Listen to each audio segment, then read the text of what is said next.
Ladies and gentlemen, grab your drinks and popcorn. Today's feature is about to begin. Welcome to Celluloid Codswallop.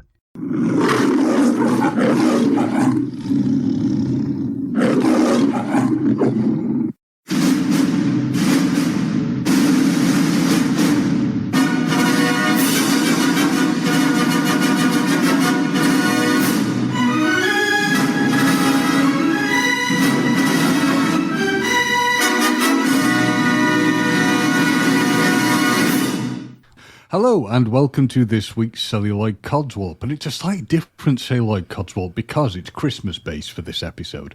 And on previous episodes, as our Salty Tadpoles will be well aware, we've covered interesting, unique Christmas movies that are not really maybe what you consider a Christmas movie. We looked at things like Batman Returns. And for this episode, I'm joined by the creator, the wonderful, the brilliant, the person who frankly makes it all work on this podcast, Gemma, who is not even the co-host, she is, as I said, the creator of Talking Codswallop. Hello, Gemma. Hello, but I'm the co-host on these episodes, because this is your baby. So that's why I was sitting very, very quietly, and I was being such a good girl then, everybody. Yeah. And just so that everybody knows, James, before he starts, he goes, 1, 2, 3, let's go. I do, yes. I do. It's a timing thing to try and help anyone who's having to do the editing of these things. Okay. So what are you doing the editing for this one, are you? Or No. I'll let the brains of the organisation do it. Okay. Don't go to the monkey, go to the organ grinder. 3. I almost feel like you go 3, 2, and then you're like the silent 1. You're like the TV presenters do. Like on, what is it, Wayne's World 1? When he's doing the hand thing, yeah. Yeah. Oh, dear. So what film are we talking about today then, James? Well, we're probably going to get interesting responses to this one, and we're not going to do it as like a complete blow-by-blow. We're going to discuss all the parts that we kind of loved and interested us on this, primarily because it's quite a long film, so to do a blow-by-blow for each scene will take us a while. It's in fact a longer film than I ever thought it would be, but we're going to discuss the ultimate Christmas film according to some people, and it's not Batman Returns, and if you I believe it is Batman Returns. If you disagree, you're wrong. It is Die Hard, which people will go on and on about how much it is a Christmas film, and I can see why, because I guess it's a bit like, kind of like the Batman Returns thing, that it has, it's set around Christmas. But I feel that we could have two very interesting views on this film. Now, with Die Hard, the interesting thing is it was made in 1988, and as you both know, with Gemma and I being so young, we weren't around when this film was made. We were but a twinkle in the eye of people. There's no point lying to you. I was too young to see it because I was only 4 when it came out, and I was only 3. So yeah. And Gemma lies. She was only 1 because she's so much younger than me. Now. Sorry, I was minus 28. Yes, exactly.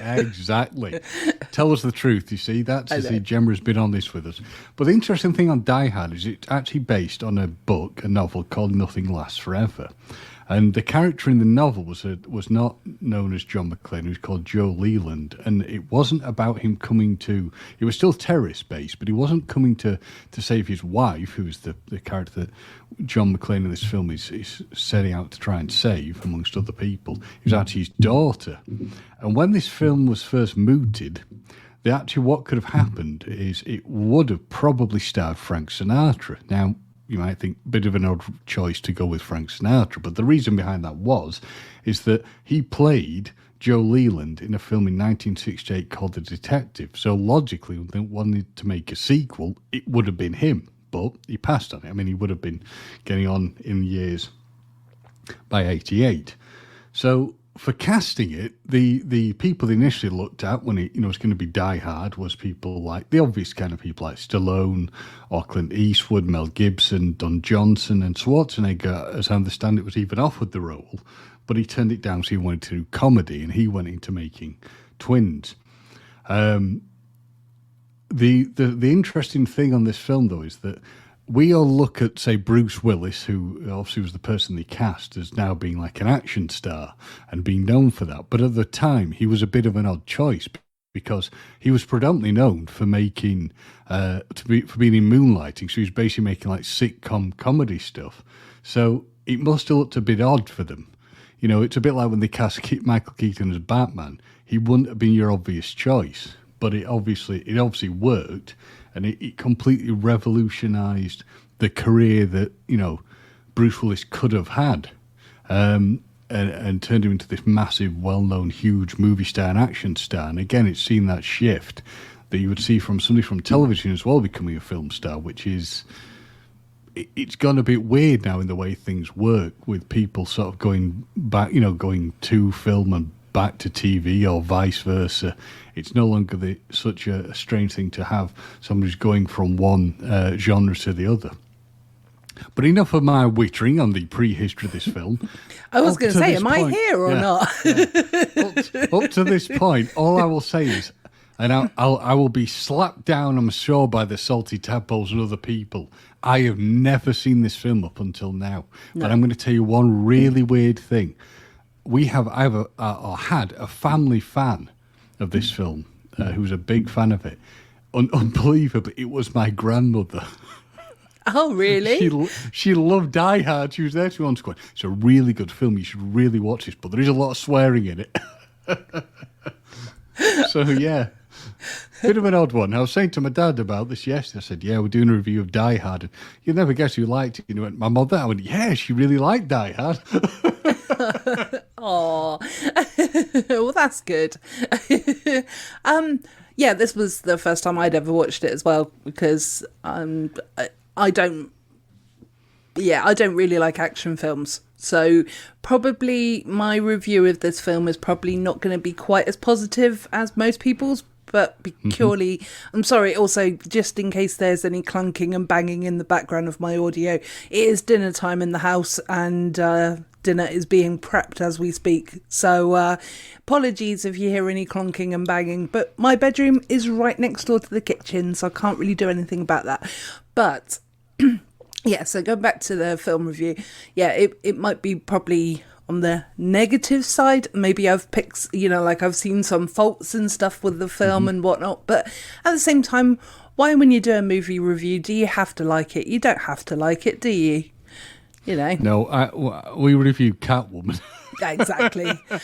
We know you don't have to like a film. The memories. I mean, we didn't do it. That was Joanne's fault, but, you know. I know. But, you know, we as in the royal we sort of thing, yeah. The village and family that is Codswallop. Yeah. One of the things that I loved upon watching this film is the fact that one of the first guys you see in it, you know, when it comes to the bad guys, because to set the scene, John McClane has turned up and he's to meet his wife around the Christmas time where she works in the I can't remember the name of the office building. That's a very cool, fancy name. Something very Plaza. Japanese sounding name. So the Salty Tadpoles will be screaming at whatever they listen to us through. Well, you know, if you know it, you know it. Well done, but we don't know it right now, so they're there. We both have long COVID. We have no memories. We have goldfish have better short-term and long-term memories than we do. Yeah. But yeah, interesting where this was filmed. So John's going to meet his wife in this massive building, and he's even picked up by a limo. You know, he's really impressed by this. He does a very unlimo, you know, pickup thing, which is he sits in the front and chats to the driver. But hey, you know, as he says, it's his first time in a limo. And what I've noticed what really dates this film is that he can smoke in places. Yeah, definitely. Like, he's smoking like a trooper. I was gasping for a fag halfway through, or a cigarette, sorry for you American listeners. But I was absolutely gasping. But actually, just before we get onto the film, because neither of us had actually seen the film prior, what did you think that the film was about? Did you know much about it, or I pretty much knew everything about it through osmosis, because you hear people talking about it. So I had an and I did, a good idea what it was about, and you see people posting things about it online all the time. I also, and I'm going to bring this one up front now, what I find really interesting is the fact that everyone says it's a Christmas film. Bruce Willis himself, in his own comedy roast, says it is not a Christmas film. You and your banging tonight as well. I hear you tapping your desk. That's me making a point, God damn it. Yeah. I just wanted to point it out so that everyone knew that that's what that was. But I also agree. It's not a Christmas film, and I'm gonna stick with that. I'm not going to bow down to anybody. The reason why I say that, it's not a Christmas film is because this is the kind of film that you can watch any month. So you could watch it in June, you could watch it in August. You could. And but equally, and you're probably not going to like this, but the Batman film that you watch at Christmas, equally you could watch. I can understand that. Yeah. So, but if you were to watch Santa Claus the movie in July, you'd feel like a dickhead. So that is a Christmas film. Do you know what I mean? Something that you feel really stupid watching on another month that isn't the designed month. Sort of like for me, it's like watching A Christmas Carol or Scrooged or It's a Wonderful Life. Those are the sort of films that to me are really Christmassy. Yeah. That I will watch every year regardless. Along with Batman, Batman Returns. But yeah, we'll park that one to one side. But yeah, they're specifically, yes, Christmas-based films. Yeah. It's a bit like the strange... I mean, you are on something with, like, saying about Batman Returns and this. It's a bit like some of the songs that are allegedly, quote-unquote Christmas songs that are... But because they have maybe one small element. It Stop the Cavalry has one little line. Yeah, so it's got a bell in it. Christmas. Yeah. Yeah. It's weird. It's weird the way things can go on stuff like that. But no, sorry, I was going to say just before. I didn't know really much about this film at all, apart from that I knew that it was going to be pew pew pew pew pew, lots of guns. Star Wars? Pew pew pew pew pew, bang bang bang bang bang. I knew that Bruce Willis was in it, and I knew that he was saving his wife from something, but I didn't really know what, and I knew that he'd be in an air vent because I seen a gif, you know what I mean, and yippee-ki-yay, motherfucker, Such profanity. I told you she swore, but none of you believe me. But no. But it was an interesting thing, though, when you saw kind of like a shift, as I was saying, for like the way the people who were cast in these films. Because like you have Alan Rickman. Now, at this point, I mean, it pretty much turned Alan Rickman's career into that of someone who played villains. But, he was in his 40s. It was kind of like, I think, one of the first big films he was ever cast in, where he's playing the main... to give it away, because we're not going in order, he's playing the main villain in this. And the purpose of all these people is they've gone into the tower to basically get money and items from the safe of the owner, of the man who runs the whole business, this Japanese businessman. Yeah. Now, interesting for the building it's in, a bit of further information I found out on doing research is the actual building is the Fox Plaza building. And to link it to another cool film that was filmed there is Airheads. I love that film. Filmed there. Yeah. Yeah. And I watched an interview with Brendan Fraser and Adam Sandler, and they both saying that they were more excited by the fact that they were filming in the Fox Plaza Die Hard building than anything else. No, I love that film. That's probably the one and only Adam Sandler film that I absolutely love. But that's an amazing film. Can we do that one instead? Maybe another time. Okay. An absolutely brilliant film of Adam Sandler was Uncut Gems. So if you ever get a chance to see that, that is a hell of a good film. That's him doing straight acting in it. But we've digressed, Salty Tadpoles. We've die-hard-gressed. We have die-hard-gressed, but would it be? She's very good, isn't she? Very good. I mean, you'd think she runs her own podcast. I know. But we have digressed, which we'll always do when it comes to doing the Sailor Codswallop reviews. But one of the things I absolutely loved on the start of this film is you see one of the bad guys, the terrorists, the tall blonde guy. And I'm like, I know that man. And that is Andris Wyszynski, who was in my ultimate favourite Bond film and one of my all-time favourite films, The Living Daylights, playing the bad guy in that. And I was lucky enough to meet him a couple of years ago. Really nice guy. He's been in this, The Living Daylights, Mission Impossible films. Always playing somebody of a dubious nature, so it must go with it. Yeah. Also German as well, so, yes. Obviously a bad guy. He's Austrian. Austrian. Well, sorry. Okay, Austrian, German, they're also always going to be a bad guy, aren't they? But I know, initially... terrible. It's terrible, isn't it, the way the way the cast. I know, it's awful. But you know what? With that thought in mind, because we were going into a Japanese building, I instantly thought that the Japanese people were actually going to... Because, I knew nothing.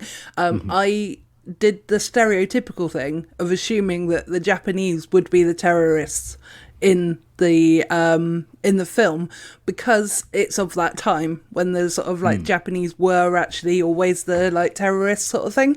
So I thought that was quite a fun twist, that it actually, that it actually wasn't them, But, yeah... I think it's also interesting for the time. Certainly in the 80s, the Japanese economy was kind of booming. They kind of brought themselves back from pretty much annihilation following the Second World War, and probably the film was maybe building on the fears a bit for the Americans that the Japanese could overtake them, because they were producing things like watches, most of the technology that was going out to places, and it is obviously shown within the film, isn't it? Because at the start they're saying, we've got all this stuff, we're incredibly successful. They're buying Rolexes for their staff. So they're obviously doing very well. But it's, for me, I mean, I said this to you yesterday in jest, but to be honest, looking at the apart from Rickman, looking at the majority of the bad guys in this, the German terrorists, I could, if they ever want to remake this film, be one of the German terrorists. Yeah. I'm tall, I have blonde hair. I'm in. Cast me. Yeah, blue eyes, and you're also part German, so there you go. I am part German, so please, people, cast me. But I don't want to. I want to last a bit longer than Andreas' character. I don't want to be shot in the lift with the infamous scene, because what happens is John has to.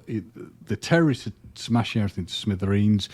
They're getting shot, and John manages to get out he was cleaning himself up in the room, and he gets out, and he has to take on the terrorists. Only one man can do this, and it's John McClane, minus his shoes.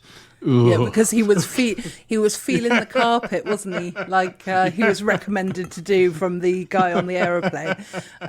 Yes. Well, I could never, before I saw the film, I could never ever get my head around, like, why is John, whenever I'd seen pictures, I'm like, why does John McClane have no shoes on? Why are his feet cut to ribbons? I mean, it definitely makes more sense now that we actually know that part. Yeah, do you know what, though, if he's supposed to be like a New York City cop, though, which he is, it's... the way he's walking around with a gun and stuff like that, and he's just like, it just seems so, to me, it seems so fake and forced. It didn't seem like he was, I don't know if it's because of his acting or whatever, but none of this film sort of felt like it blended together. Everything felt like they were doing their own separate thing, but combined, if that makes sense. And look, Gemma, I'm more impressed by the fact that he could even walk, because if you think about it, he's got no shoes on, his feet get cut to ribbons by glass. He'd be crippled. Yeah, that's at the end, though. That's not at the or in the sort towards the end. That's not. I'm talking about in the beginning. So like when he found out that there was terrorists and stuff like that, he was just like, first of all, he was like, oh God, like I've got to sort this out. Then have I? Blah blah blah. But then he was also, it was just when he was walking around and he was sort of like, I don't know, I don't know, something just really annoyed me. Not annoyed me, but just took me out of it, kind of thing. It's the fact that it wasn't really, it didn't feel like it was a proper action film to me. It almost felt like a bit like a spoof action film. So I don't know if it was supposed to be. It was kind of. I know obviously you've got to completely, suspend disbelief for this thing, but it's always kind of strange. Like when it comes to like a door, this is very early on with the terrorist when he opens one of the fire doors and sees a terrorist going along, and then closes the door. I find it hard to believe that the terrorist would not hear the door opening and closing and turn around to just shoot him. Yeah, exactly, or at least go and investigate or something. But yeah, I was going to say I love Alan Rickman, but even Alan Rickman couldn't save this film for me. Sorry. I have, like I said, I've come from a negative point of view with this film. I really didn't like it. So, but there were snippets that I liked though. Yeah. There wasn't, I didn't absolutely hate this film, but yeah. I definitely, even like I said, Alan Rickman's accent, he was trying to do it felt like almost like a German accent, but he wasn't really pulling it off.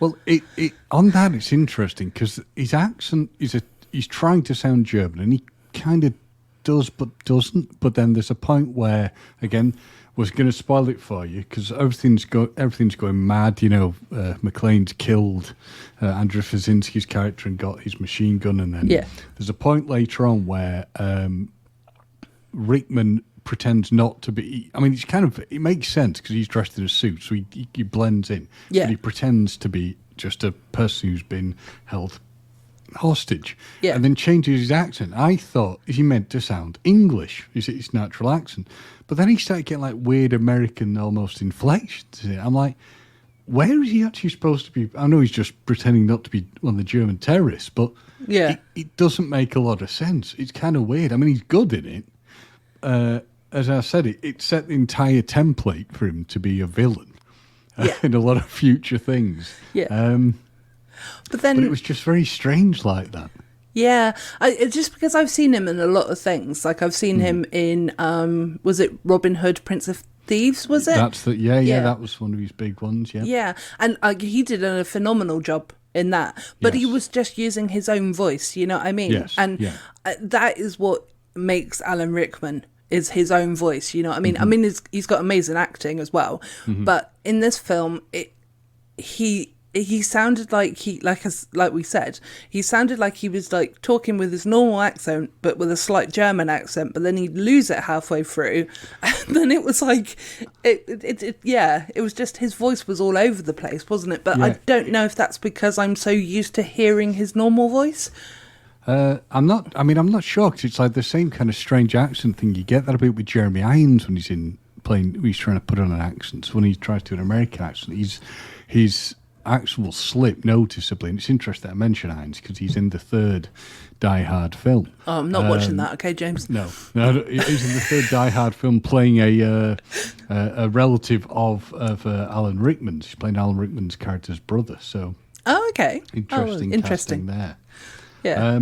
But I find like certain things strange in this film. That like there's a part where Bruce Willis, McClane bursts through a door, and there's like nudie posters on the wall, and he speaks to the posters. Why? Yeah.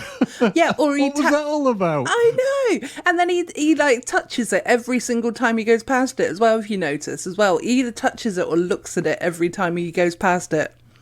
Unless he thinks it's a good luck charm or something. Yeah. That's kind of what I wondered. I particularly enjoyed, though, the fact that obviously, you see McClane taking out the terrorists, but he does have, what I like in this is he does get a buddy who's just a normal beat cop. Yeah. Whose car gets shot to smithereens, who is played by Reginald Val Johnson, who is just, I love that guy. He's brilliant in this film. He's just, all the other things you see him in are great. But guess what? I can do a link to other films. Oh, good. I can. Are you ready for this? Okay, as long as we can go back to the budding relationship between the beat cop and... Okay, we cool. can. Go on, then.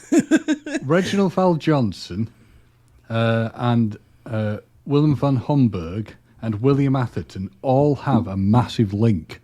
They're all in this film and they all have a link. And the link is they're all part of the Ghostbusters franchise.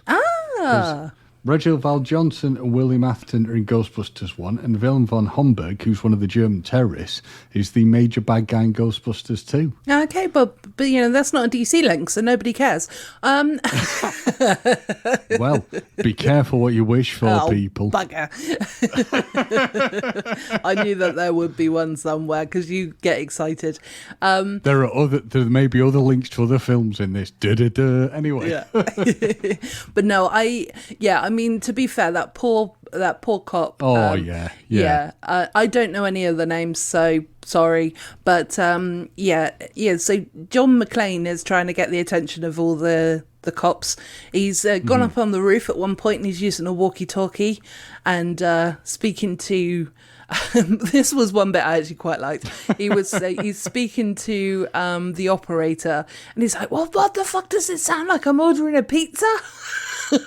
When he's trying to get them to come over, and he set the fire alarm off and they've turned away the fire brigade. So he's trying as much as he can to actually get the attention of the authorities, sort of thing. So he hasn't got to do it on his own.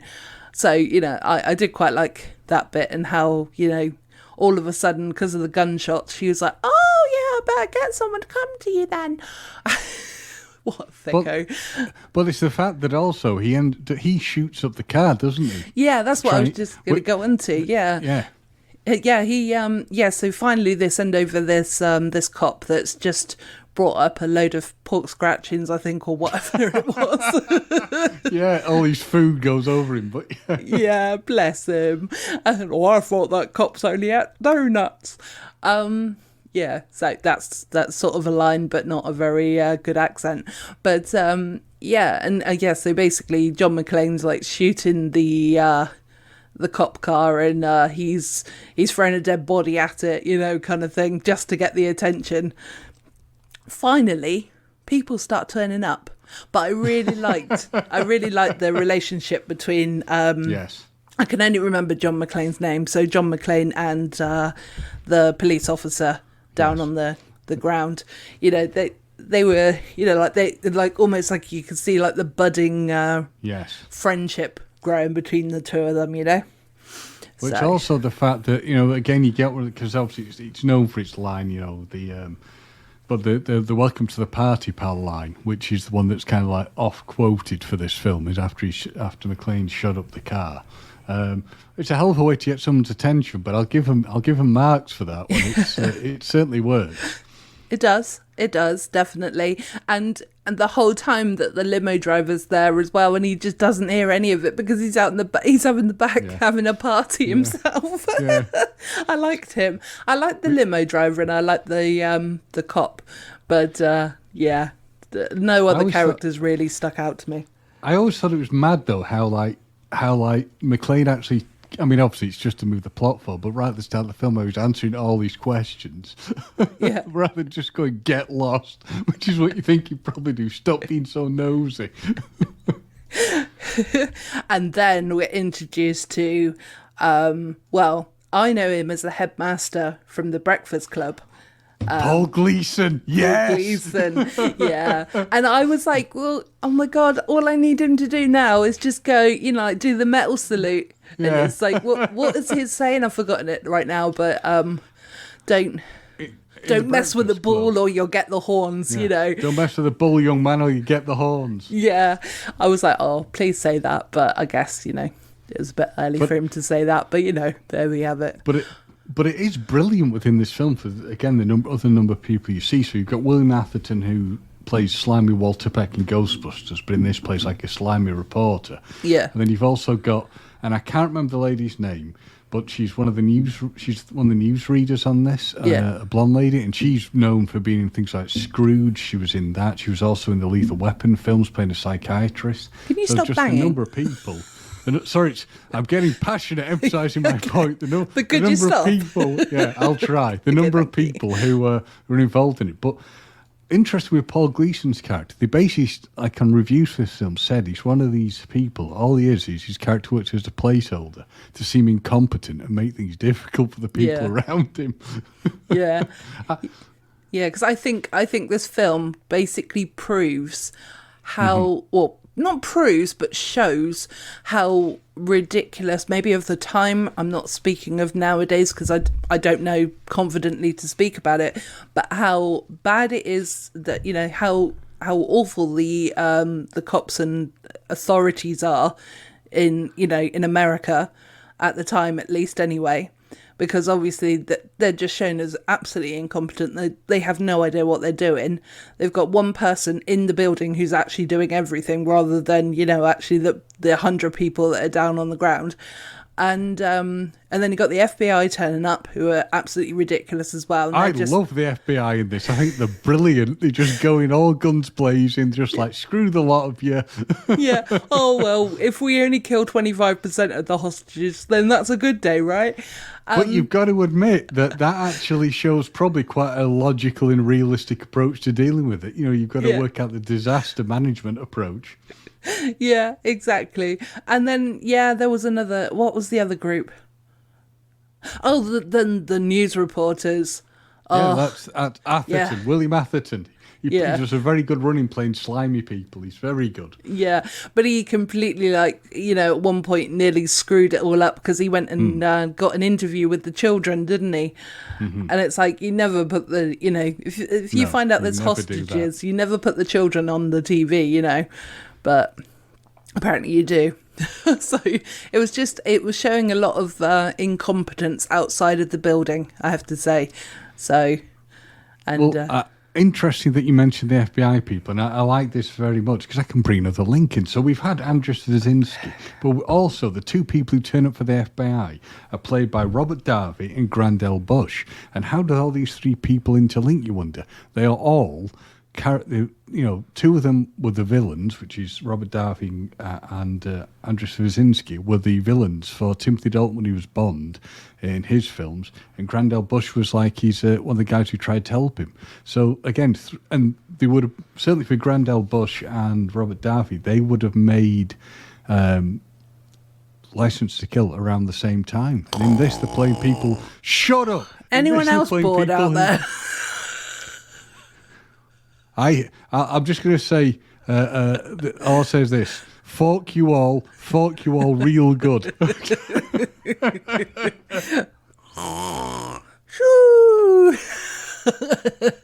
I can hear a piggy or something snorting. I'm not a pig. I just eat a lot. No, that's... I suppose we should have allowed you to carry on with your sentence. Yes, but just to say, they would have been probably making that around the same time. But but keep, wait, Salty Tadpoles, I've got the ultimate link. Okay, we'll get on with it. Just do it now. Okay. No, I'm not. I want us to keep talking about the film. I'm gonna wait until the end. Oh, good. I can't wait. Go on then. Where are we going now? It's also like you talk about the strange elements of this film. It's like, I do like when McClane's basically his feet have been ripped to smithereens. Yeah. And he seems to think he's actually going to be able to jump through a window. Now, bear in mind, this is a skyscraper. You know when he jumps out the window? Yeah. Using a fire hose. That's his after, obviously, he's bumped into, what's his face? Where, Rickman, when he thinks he's a good guy. What logical point do you think he's going to get his bloodied, ripped to pieces feet through? I mean, again, the FBI have slightly made things a bit more interesting. They've been shooting everything to pieces, but Yeah. Well, yeah, because he actually he jumps initially from the roof, doesn't he? Yes. And and he's got it all tied around his waist, and he thinks, and he's got his machine gun. Because I've got a machine gun now. Ho ho ho. Yep. A line from the film. But yeah, he's like, but then also he's like, oh, right, so I need to be on the 30th floor. So this hose pipe is going to be absolutely long enough for me to actually get through the window of the 30th floor. It's exactly what he's obviously thinking.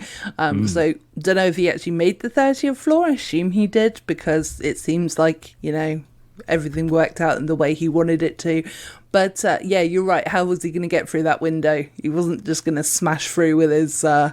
He does seem to think he can do it, though, doesn't he? Yeah. He's whacking his feet against it. Like, dude, ain't going to happen. No. Not in this lifetime, not ever. You could probably spend the next 10 years jumping against the window and it'd still resist. Yeah, and then he's like, oh, look, I've got this machine gun. Yay. So, you know, he uses that. And funny enough, the glass then breaks. And, yeah.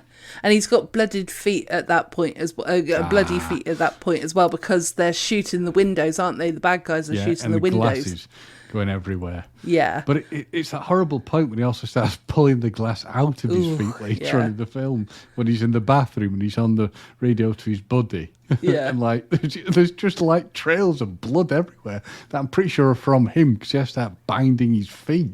Yeah. Yeah, absolutely. And yet the bad guys can't find him. There's a trail of blood on the floor, but the bad guys can't find him. I mean, are they blind?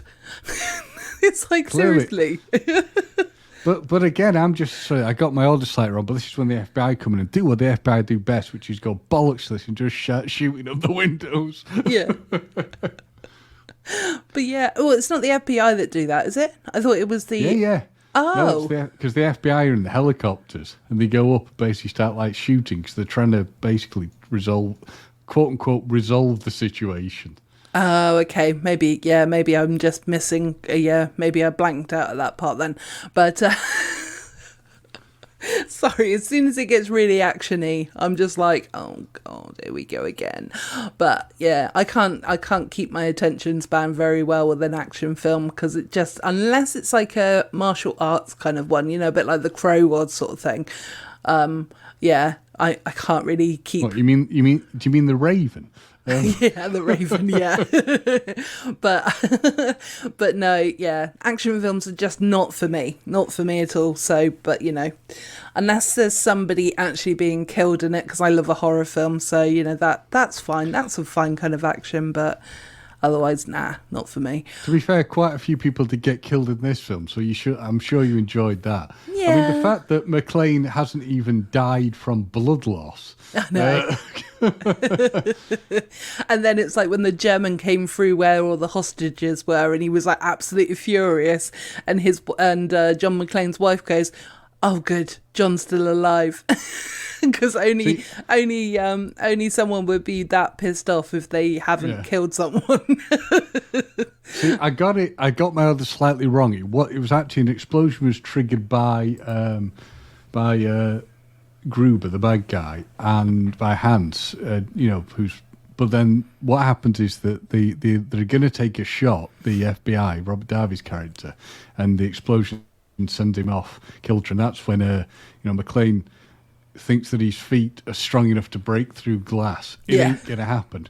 But interestingly, so this is the one I was going to say to the end, but I'm going to go with it now. So there's a guy who gets shot in this film. It's off by Hans Gruber, and he's someone who clearly has designs on John McClane's estranged wife, one of the other businessmen. And he ends up getting shot because he's trying to pass himself off as being John's friend, and Gruber shoots him in the head. And that man was played by Hart Bochner. And ready, this is the part I know you've all been waiting for. Gemma's been waiting with bated breath. I really have. I can't wait, honestly. She has. She may pass out with the excitement. 100% I'm going to. So take a deep breath. Are you ready? I got my inhaler ready. Yep. I found a DC link. No way. Okay. No way. I did. I didn't even have to work hard for this one. So Hart Bochner he played Councilman Arthur Reeves in Mask of the Phantasm. There you go. Boom, you've been served. DC link. Nobody cares. How dare you? Sorry, hands up any of the salted tadpoles that actually give a shit right now. Sean, you better get it. Sean, Joanne, you better get your bloody hands up. Even they don't care. No. I don't even care if they don't care. I would pretend they care. Yeah. This film was quite long though, wasn't it? It's over 2 hours. Yeah. I don't know if it needed to be that long. Yeah, I didn't think it needed to be quite that long. I feel like there was probably bits that could have been cut out of this film. I bet there's a director's cut that's even longer than this. Yeah. That'll probably be coming out sometime soon. Yeah, I mean, we haven't even covered the fact that, you know, the Japanese guy who's in charge actually got killed at the beginning. So we should have maybe but we know he's not going to Japanese survive. guy. They're not going to keep him alive, are they? No, they were trying to get the passwords and codes and whatnot for the vault that had about 7 layers, I think it was, and they managed to get through all 7 layers, and but at the same time, you know, they died trying because they didn't get any of the money in the end. So 600 million, I think it was going to be, or something like that, wasn't it? Yeah, and the ending, the ending's always, to skip ahead. Obviously, the ending's interesting because, like, it looks like McClane's basically got no weapons. He's gonna, the end is nigh, and obviously because of the actions taken by William Atherton as the reporter, they managed to work out that, who his wife and kids are and all that, and who they're dealing with. So they're holding the wife hostage, and The famous thing is, like, Bruce manages to shoot him, so he's got a gun taped to his back. And then the thing that they're always going on about, they've even created an advent calendar from this that you'll see popping up in places where it's, Hans Gruber dropping down the various levels because he gets shot. That won't kill him. I mean, logically, you'd think being shot would finish him off. Yeah. But oh no, he falls through a window. Yeah. He manages to grab onto, Mrs. McClane's arm. Yeah. And her bracelet. Well, no, it's actually her Rolex. Okay. It supposed to have some sort of massive link to the fact that it's all about consumerism on this scene, allegedly. Okay. So he's going to go and shoot McClane and the wife, and you see it in slow motion. And, they managed to undo the Rolex she was given by Hart Bochner. And he then falls to his death in glorious slow motion. I burst out laughing at this scene when he started falling, and his faces that he was pulling, going. I was absolutely roaring with laughter. I thought it was the funniest thing I saw. I'm sure that McTiernan will be really happy about that, who directed it, because from what I understand, it was like a really weird thing to shoot. They dropped Rickman off, something of height to hit one of those like inflatable things, and it had to be set up in a really specific way so they could keep him in focus. It was like a really hard shot, but it brought you happiness and humour. That's all that matters. And then when I think it was Paul Gleason's character goes, God, I hope that's not a hostage. I get the impression that I kind of had a bit of sympathy with Paul Gleason's character. I suspect he's under an awful lot of stress. Yeah, no, definitely. And while this is all going on, though, the limo driver, oh God, yeah. He's still there in the back seat. Yeah. All of a sudden, he kind of realizes. He goes, "Huh."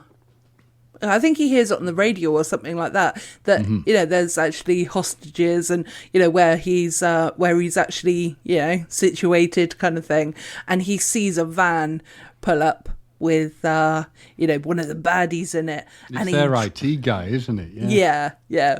So he's actually probably the cleverest of the bad guys, really, to be honest, because he managed to get through all 7. I think it was 7 layers of the vault, and he smashes the limo into the side of the van and jumps out and smacks him in the face, doesn't he? So even though he's only got like 3 scenes, he's actually a hero. Well, he becomes a bit of an action character in it, but it's like the whole ending's kind of weird. So McClane leaves with the wife, and he's got out the building. He's like a bloody mess, and he meets up with Reginald Val Johnson's character, who's been the guy who's been basically the desk sergeant guy who's been like working to help him throughout. Who I've gathered had. It maybe been demoted or something because he'd shot a kid. There's something about that, if I remember, as like a backstory. Yeah, he said that he accidentally shot a 13-year-old because a 13-year-old kid because he thought that the toy gun that they had was actually a real gun. So yeah, that was quite sad. That was quite like heartwarming in a sad way, not heartwarming in a nice way, obviously. But it was nice that they were sort of sharing stories of, and things that had happened. Yeah. I feel as though maybe in the next two films, I will never know because I'm never going to watch them, but that hopefully their friendship grows and grows and grows. I believe he's in the sequel, but I don't think he's in any of the others. Okay.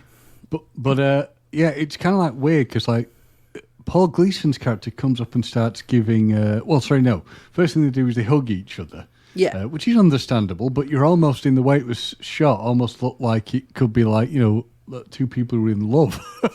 I was like, this seems to be going on, and I get they've been through a lot together. This hug's going on quite a long time. If this was a man and a woman, they'd be kissing at this point. But anyway, hey, it's the 21st century. We can't, we've got to judge it all nice and good. But it wasn't then. No, it wasn't. It was the 20th century. But anyway, and then Paul Gleason comes up and starts giving him crap. And I just feel that was a scene they wanted to... to me, it's a pointless scene. It's just like, oh, crap, we've got to make him look a bit more bureaucratic, and wrong. So we'll do that. And then, obviously he's giving him crap, saying about property destruction stuff. Yeah. And then he looks like he's going to go and punch him. And then another terrorist appears and then obviously, Reginald VelJohnson's character redeems himself even more by shooting the correct bad guy rather than some kid. And then it goes to William Atherton, the slimy, horrible, nasty reporter who gets clocked by... by Mrs. Yeah, by the wife. I like that scene as well. Girl power. I also found it amusing that the FBI characters, the Robert Darby and Grandel Bush characters are called Big Johnson and Little Johnson. Yeah, exactly. And it's no, not that Johnson. The other Johnson. Yeah. I just love the way that within the film they just come in there like, screw the lot of you. This is what you need. They're just like straight in. This is FBI matter now. Piss off. Yeah. No, like I said, there were certain parts of this film that I really liked, but it still felt really stiff. It just felt really like the acting just felt very, very stiff. Like, I don't know. It just, no. This film wasn't for me, 100%. Yeah, so, It's interesting to think, though, that, like, if you look at Bruce Willis, he doesn't look like, I know, like, in the 80s, most of the action stars like huge, pumped-up, roided-looking guys, which he isn't in this, is he? He's a guy he's got some muscles, but he's not like a freakishly large, muscular guy. His hairline's receding. And he would, obviously, considering he worked in, like, sort of like doing moonlighting and stuff prior to this, he wouldn't have been your original sort of expected choice. So it was quite funny when I watched a program about the 80s where they said, like, kids would be going into barbers saying, I want to have hair like Bruce Willis, and the people would be like, no, he's going bald, kid.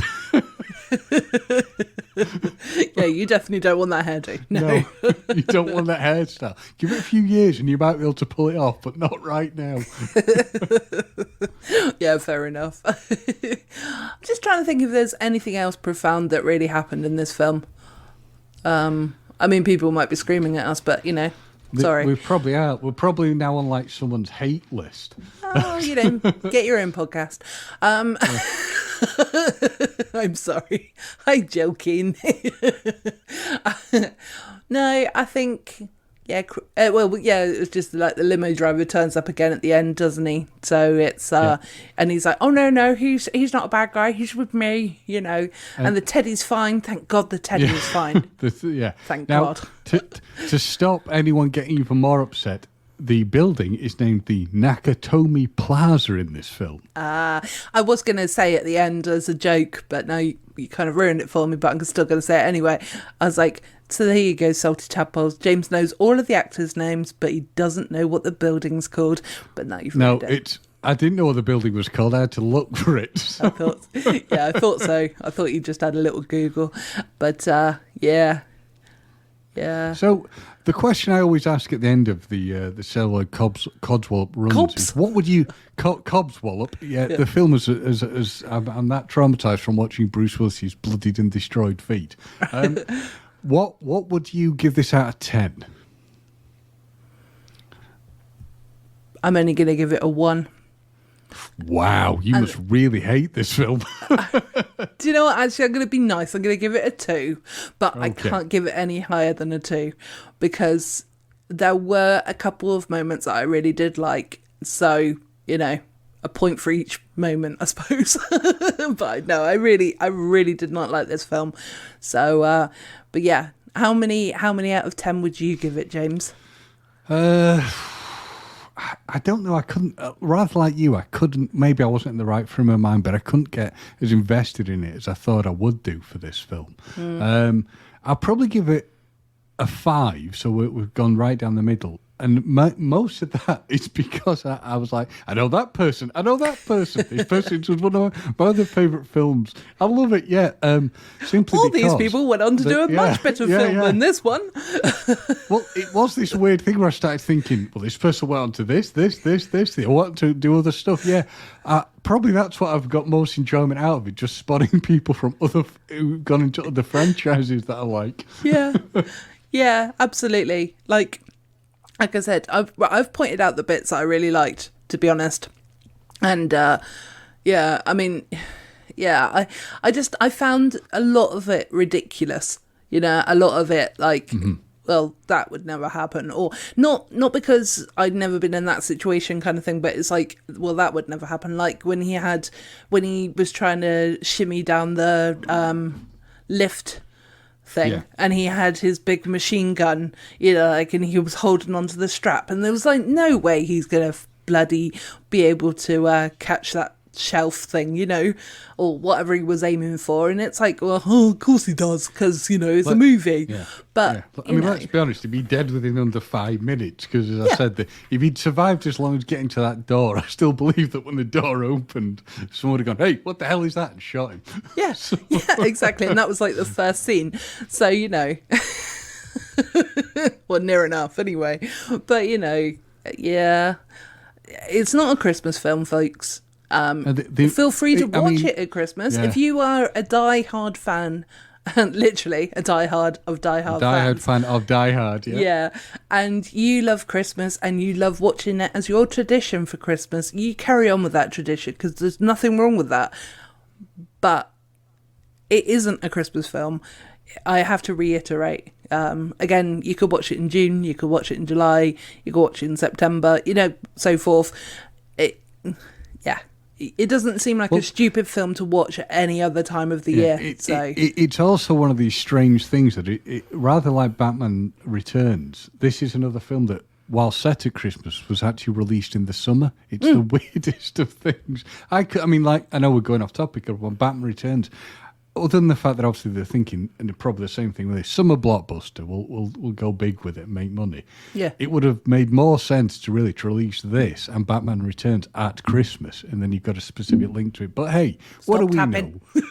What do we know? We didn't make it. So I'm going to also ask the other question I like to ask of the co-host, guest, whatever, who's on this when we're discussing films, which is, if you could make it better, what would you have done? What would I have done? Burnt the script? Ooh, wow. Can you feel it? Can you feel the rage, the hatred that Gemma feels for this film? I mean, there's probably, I wouldn't burn the script, somebody's worked hard on that, kind of thing. So I think that the thing that I think would make this better is that if the characters actually, or the actors of the characters actually kind of meshed. And that's what I felt was missing in this film, is that, obviously it's a good guy, bad guy situation, so they're not going to get on, but they need to have some sort of like interaction kind of thing that doesn't seem like, kids at a playground sort of having a little fight, you know what I mean? It's like, or your typical sort of like, if you have an image of geeks fighting, and they're doing like a little slap fight, kind of thing. It felt like that. It felt like it wasn't like a real action type film, I don't know what I would change about it. I'd change that I'd like to get 2.5 hours back, but Look, there are worse things we could have watched, like Lord of the Rings that goes on and on. Oh, I love Lord of the Rings. You behave. No. Lord of the Rings, Harry Potter, all these things, they are my Room 101s. But, no, being serious, what I would do is probably, I think it could have been cut down and made a tighter film. Yeah. It would have worked better. I think it was a shorter film. But, hey, it is what it is. It spawned a load of films that unfortunately started diminishing badly, I believe, after the third one.